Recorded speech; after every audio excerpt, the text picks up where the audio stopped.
Here's a brief summary of some of the latest developments this week in Palestine. Israel has bombarded areas across Gaza this week, killing 646 Palestinians and injuring more than 3,400 between July 16th and July 23rd, according to records from the Ministry of Health in Gaza. On July 22nd, 15 Palestinians were killed and 50 were wounded when Israel targeted tents of displaced families in the Beach or Shati refugee camp west of Gaza City. The same day, another 15 Palestinians were killed, including 6 children, in an airstrike on a residential building in Beit Lahia in northern Gaza. The United Nations says that paramedics were also injured in that attack and that at least one ambulance was damaged as the residential building was located near an ambulance station. On July 21st, Israel bombed a kindergarten in the Burej refugee camp in central Gaza in 2 successive strikes. Images and video show small children streaming out of the classrooms with their backpacks on, their faces bloodied and terrified, being comforted by parents, teachers, and caregivers. Just a few days before, Israel bombed the Abu Helu school shelter in the Burej refugee camp. These attacks happened during a ground invasion of central Gaza this past week.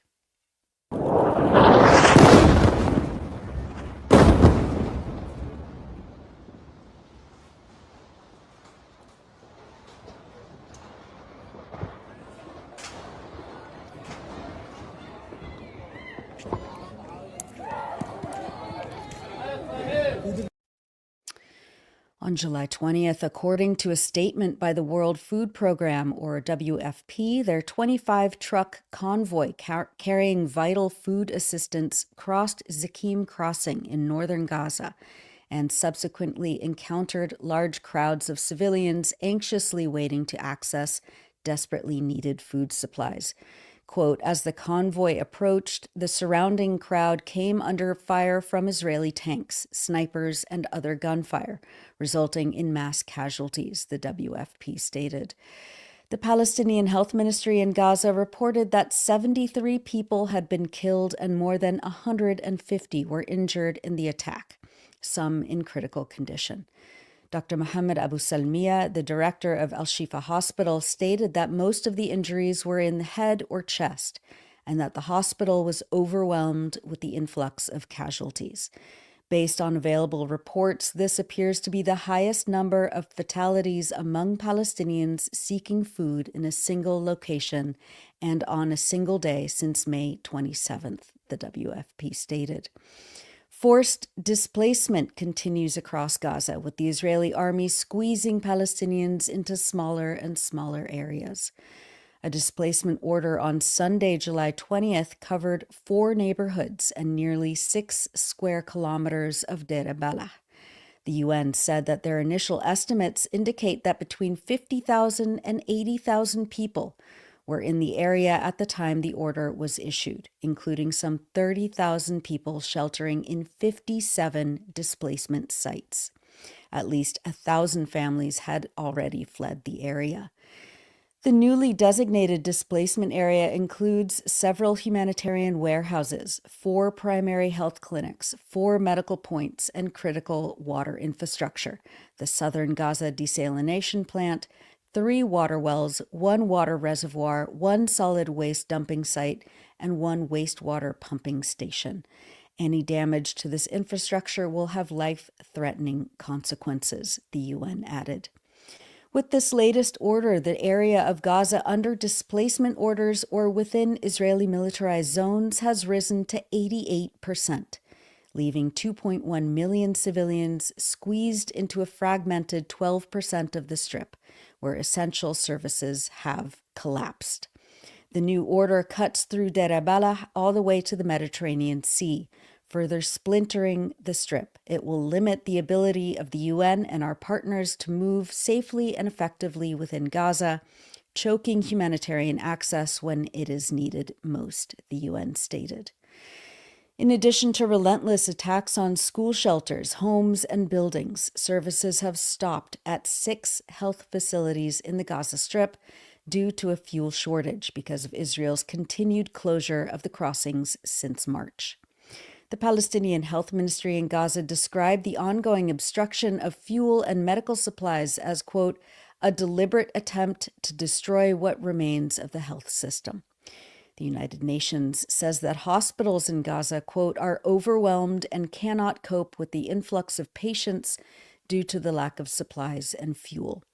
Local health authorities said that in the past few days, several of their health facilities have shut down due to the lack of fuel. More hospitals, including Al-Shifa, are at imminent risk of shutting down within the next few days. Israel's ongoing ban on fuel into Gaza has forced the main desalination plant in Gaza City to shut down.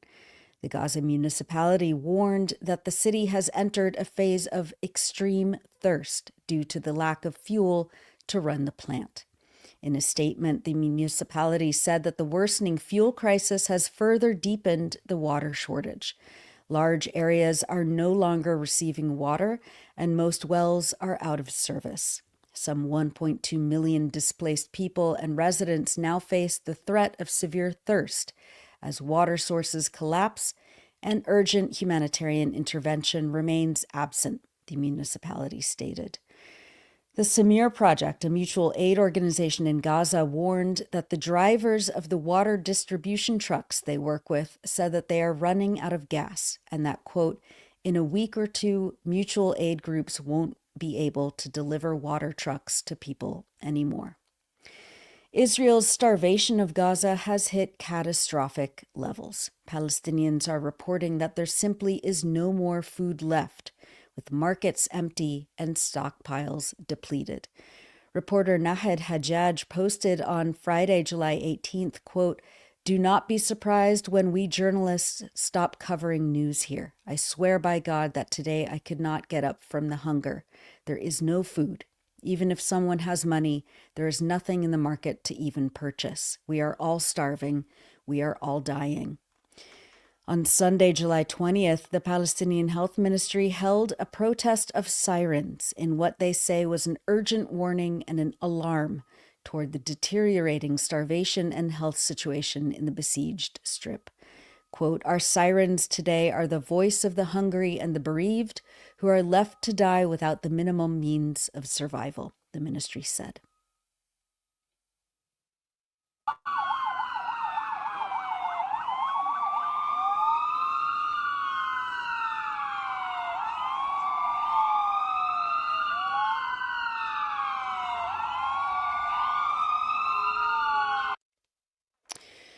That was on July 20th. That day, the health ministry said that it had recorded 86 deaths from starvation, 76 children, and 10 adults, what it is calling a silent massacre.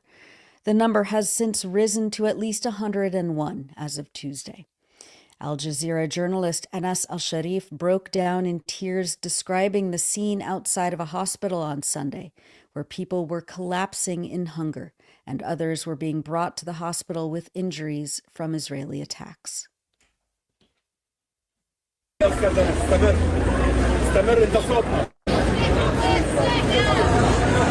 من شدة الجوع ومن شدة الألم ومن شدة القمع والآن ونحن نتحدث هذه العربة التي دخلت إلى مجمع الشفاء تحمل مصابين مجوعين أيضا.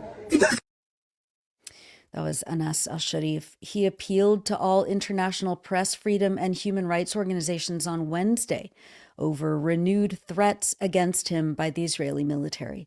He said, quote, I reaffirm that I, Anas al-Sharif, am a journalist with no political affiliations. My only mission is to report the truth from the ground, as it is, without bias. At a time when a deadly famine is ravaging Gaza, speaking the truth has become, in the eyes of the occupation, a threat. A group of journalists announced that they were going on hunger strike and would just be consuming salt water in protest of Israel's mass starvation policy and the deteriorating situation across Gaza. Our contributor Abu Bakr Abed wrote, quote, I had always been next to those journalists at Al-Aqsa Martyrs Hospital in Deir Balah. Seeing them drinking salted water has ripped my heart into pieces. There's no way this world can ever be forgiven.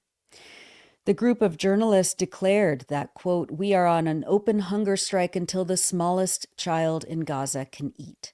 The reporters called on, quote, "the free people of the world to stand up and participate in the empty stomach movement for the oppressed, the hungry, and the thirsty in the Gaza Strip." Members of Gaza's civil defense joined the hunger strike as well. Mahmoud Basal, the civil defense spokesperson, said, quote, "The main reason that pushed me to go on a hunger strike is that I see children who cannot eat. I see men, women, patients who cannot feed themselves.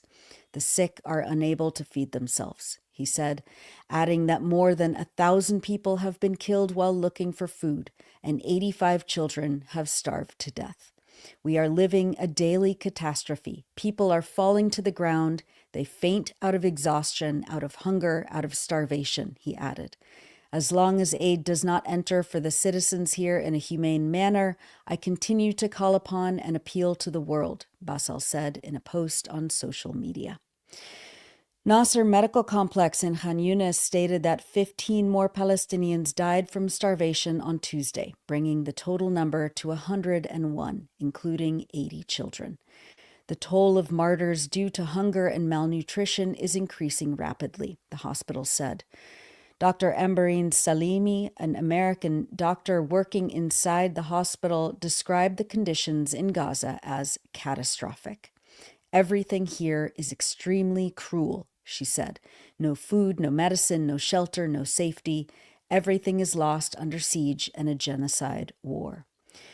3-month-old Yahya al-Najjar died due to starvation this week, the third infant to be killed by Israel's starvation in a 24-hour period, according to journalist Ahmed al-Najjar. Israel continues to deliberately and systematically prevent the entry of baby formula and specialized nutritional supplements for infants. Dr. Fida al-Nadi at Nasser Medical Complex spoke to reporters about the death of babies from starvation.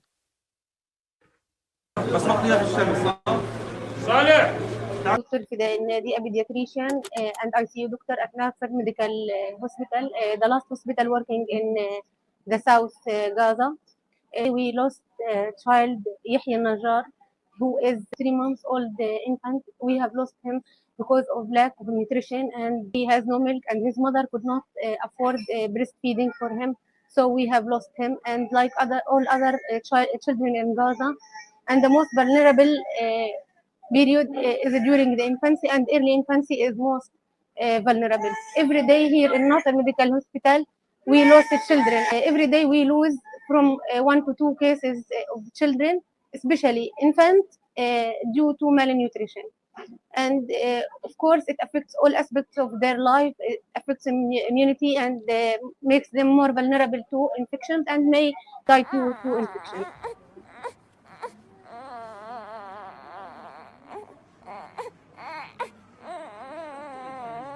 During the previous months, we have lost more than 73 cases of children due to malnutrition, and this number is increasing every day. That was Dr. Fida al-Nadi at Nasser Medical Complex. The 𝐓𝐡𝐞 Institute for Genocide Prevention stated on Monday that it was calling on every leader in the world, quote, "to step in immediately with measures that ensure food and water gets into Gaza right now. No more discussions, meetings, reports, sessions, summits," the Institute said. "Get food and water into Gaza now." Quote, "Even if it takes bypassing the reports, meetings, endless conferences, parliamentary sessions, UN sessions, and all the other regular diplomatic channels that have led nowhere, just do it." Reporter Wadia Abu al-Saud covered a protest of children in the streets on July 19th, marching with empty stomachs and chanting, "No to hunger, no to death." They came out to the streets not to play, rather to scream out of hunger, Abu al-Saud says. Their bellies are empty, and their eyes are looking for a bite, for mercy, for a homeland whose children are not starving. والله لأخرج أكبر مسيرة من الأطفال لتذوب قطاع غزة كامل بأمعاء خاوية لتقول للعالم أننا جائعين، أننا معطشين، أننا يمارس بحقنا أبشع الجرائم التي عرفتها الإنسانية والتي لم تعرفها الإنسانية. هذا صوت السكالى، هذا صوت المكلومين والمجوعين والمعطشين. خرجوا الآن الأطفال ليجوبوا الشوارع في قطاع غزة ليحكوا للعالم مدى الظلم الذي يتعرض له أهلنا في قطاع غزة من تجويع وتعطيش. بأي قانون وبأي دين وبأي حق تستخدم إسرائيل حرب التجويع ضد هؤلاء الأطفال المجوعين والمعطشين؟ هؤلاء الأطفال الآن يخرجوا بأمعاء خاوية، يخرجوا بأمعاء خاوية ليقولوا للقاسي والداني أننا جوعى، أننا معطشين، أننا جائعين. هذه أقل ما يمكن أن يفعلوه أصحاب الأمعاء الخاوية. Meanwhile, Israeli and American forces stationed at the so-called Gaza Humanitarian Foundation sites continue to trap, injure, and kill starving Palestinians every day, while preventing the United Nations and its partner organizations from distributing life-saving food aid with dignity and safety, as thousands of tons of food remain blocked on the other side of the Israeli crossings. On Sunday, July 20th, Israeli forces killed at least 92 Palestinians who tried to obtain meager parcels of flour and food aid, in what Euromed Human Rights Monitor described as one of the most heinous massacres against starving civilians. Quote, the occupation army ordered the civilians to approach aid trucks with their hands raised, a clear sign of surrender, and then opened fire on them without provocation, the rights group said, adding that thousands of desperate civilians, driven by days of total flour shortages, headed early on Sunday to the Al-Waha area in northwest Gaza City after reports circulated that flour-laden trucks had entered via the 𝐓𝐡𝐞 crossing. In a desperate attempt to feed their families, many individuals rushed to the site. When the first groups arrived, Israeli tanks were already stationed in the area. Soldiers then used loudspeakers to command, raise your hands and walk in front of the tanks. Those who want flour, come forward. Around 200 civilians complied. As they neared the aid trucks, Israeli forces suddenly opened heavy fire directly at their heads, instantly killing dozens. Others were left crawling, wounded, and bleeding. In a separate incident also on July 20th, Euromed said, quote, Israeli forces shot and killed 6 more starving civilians near a food distribution point run by the Gaza Humanitarian Foundation in Rafah as people attempted to access aid. On Wednesday, the Palestinian Health Ministry stated that 34 Palestinians were killed and more than 640 injured between Tuesday and Wednesday at these so-called aid distribution sites, raising the death toll to 1,060, with more than 7,200 injured since the GHF opened 8 weeks ago in late May. Dr. Nick Maynard, a British surgeon working in Gaza, told the BBC that based on the injuries he's treating, Israeli soldiers in Gaza are reportedly turning the targeting of Palestinian children into a systematic human hunting game. Seen, I think, probably a dozen now seriously injured young boys who have been shot in the abdomen or the chest. One of them, a 12-year-old, died on the operating table because the injuries were so severe. And they're all from gunshot wounds. And they all described to me, and their families described to me, and indeed colleagues of mine, Gazan medical colleagues who are looking for food as well, have gone to these same distribution sites and witnessed these injuries as well. They're all describing that they're being shot by Israeli soldiers or by the quadcopters, the drones which are being remotely controlled by the Israelis, and fire, often indiscriminately, often targeted. And I'm seeing we're all seeing a very clear pattern of injuries. I've seen the abdominal injuries, but my colleagues in the emergency room describe a very clear pattern where on particular days they'll see different body parts targeted.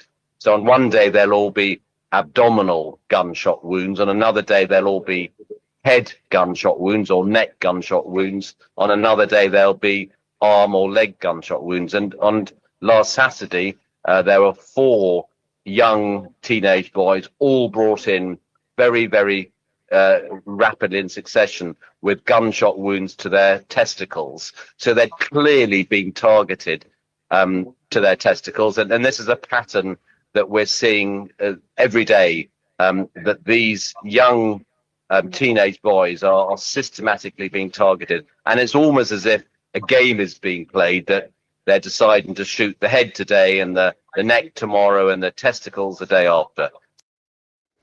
That was Dr. Nick Maynard working in Gaza. Meanwhile, an American mercenary who had worked for the Gaza Humanitarian Foundation admitted in an interview with Israel's Channel 12 this week that, quote, the aid centers treated the population very badly and put them in danger.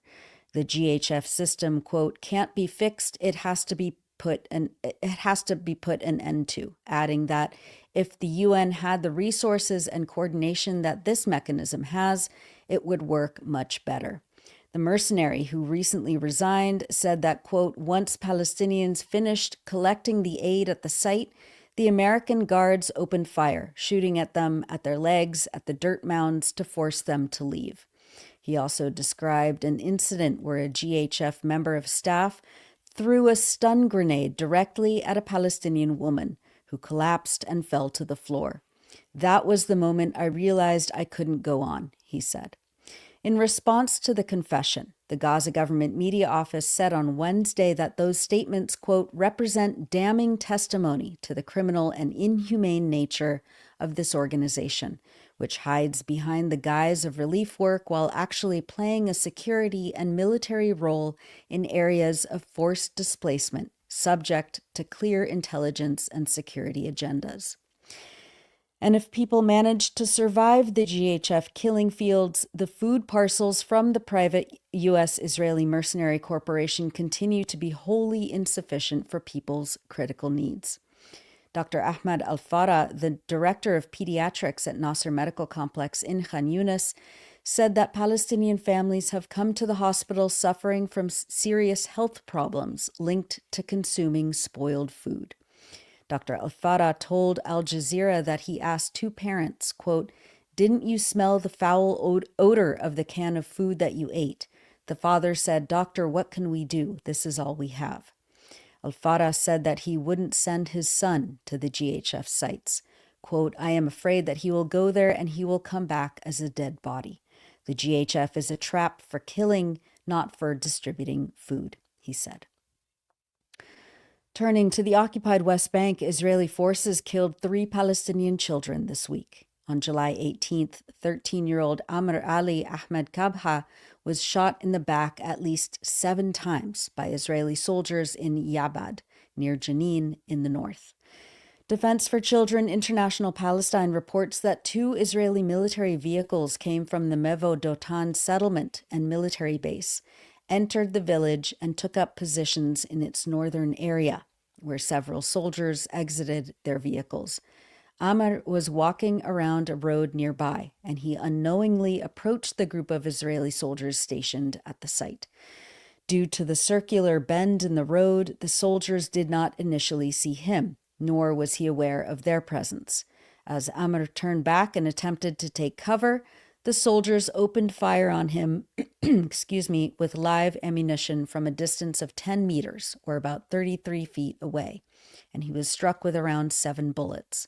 3 bullets in the back, 1 in the neck, 1 in the abdomen, 1 in the upper right thigh, and 1 in the groin.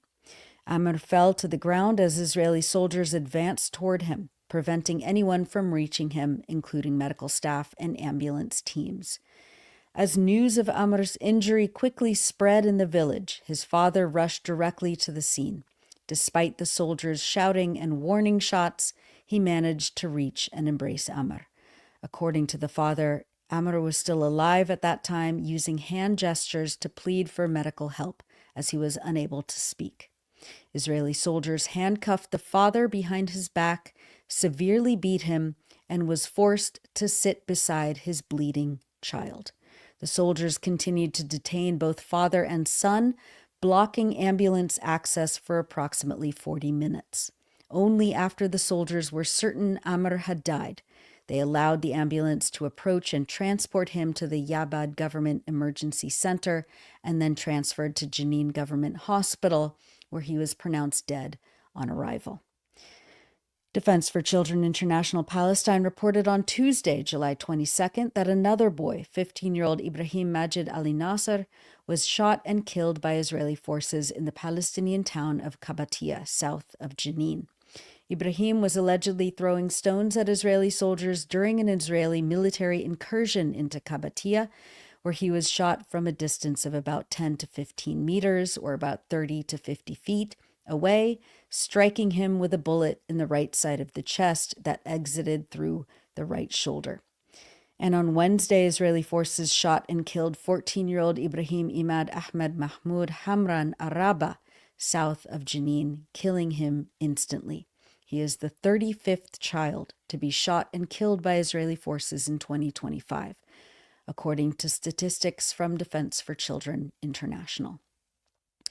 We've published many features on the Electronic Intifada in the last week, but we wanted to highlight The Dreams We Carry During Genocide by 𝐓𝐡𝐞 𝐄𝐥𝐞𝐜, writing from Gaza.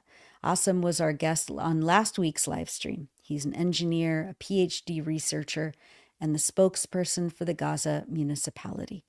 𝐓𝐡𝐞 writes, quote, "I'm not sure if I made a mistake promising my nieces and nephews something sweet in the middle of a famine.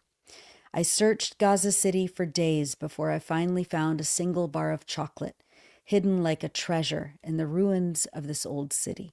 I paid an outrageous price and brought it back, breaking it into 7 tiny pieces for the children, giving none to the adults. As each child took a piece, I imagined its sweetness on my tongue, wishing there had been more for the kids. A few minutes later, my beautiful 5-year-old niece, Lana, said quietly, 'Uncle 𝐓𝐡𝐞, do you know my dream?' I answered with curiosity, 'Please tell me, Lana.' 'My dream is to have a whole bar of chocolate,' little Lana said. For a moment, I couldn't respond. How has chocolate become a dream for a child in the 21st century? Why is it impossible to grant even this small wish?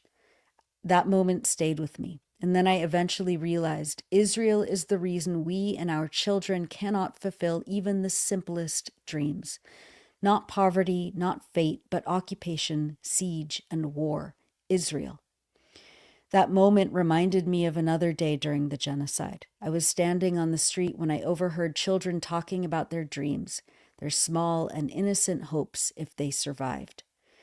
Some wanted to see their martyred siblings again. Others dreamed of eating hot bread or chicken. One little girl said she wished for running water in her bathroom so she wouldn't have to carry heavy buckets over long distances. All of these were basic human rights, things no child should have to wish for. But the voice that really hit me was from a little blonde boy who whispered, "I just want to hear my mother's voice calling me in the morning for school. That's my dream." I knelt beside him and asked gently, "Is that really your biggest dream, buddy?" He nodded and said, "It's an impossible dream. My school was destroyed and my mother was killed." I didn't know what to say until one of the children asked me, "Uncle, what's your dream?" I paused only for a second before replying, "My dream is for all your dreams to come true." Those are excerpts from The Dreams We Carry During Genocide by 𝐓𝐡𝐞 𝐄𝐥𝐞𝐜, writing from Gaza on electronicintifada.net. Watch last week's interview we did with 𝐓𝐡𝐞 on our YouTube page. And finally, as we always do, we wanted to highlight people expressing joy, determination, and resilience across Palestine and around the world. Photographer Haneen Salim captured an image of 4 young boys in Gaza City, taking a rest after playing. 2 of them have their rollerblades on and they smile for the camera. Haneen Salim says, quote, "As a photographer in Gaza, I constantly search for the life that insists on being born amidst all this death around me. My lens doesn't just capture destruction, it seeks out the flickers of humanity in the shadows, the child who survives the rubble with a smile, the laughter that hides behind the dust of bombed homes. In every corner of ash, there's a child turning debris into a playground, and an old bicycle into wings that fly him beyond the siege. They may not speak the language of philosophy, but they live its most complex truths with their bare feet, walking over shattered ground as if the earth hadn't bled, laughing in ways that defy the sorrow trying to nest in their hearts. In a single moment, destruction becomes the background. Fear turns into a fading shadow, and life becomes a rusted bicycle ridden by a child who refuses to stop, as if teaching the world a lesson in survival. I asked one of them, "Why do you play here?" He smiled and said, "So we can laugh before the bombing starts again," as if they know laughter is resistance, and that childhood, if not lived in its time, is buried with the first airstrike. That's from photographer Haneen Salem. You can find more of her exquisite photographs on her Instagram account at haneen.maher.salem. And that's it for the news roundup. As always, go to electronicintifada.net for much more, especially to read our new features by our brave writers in Gaza.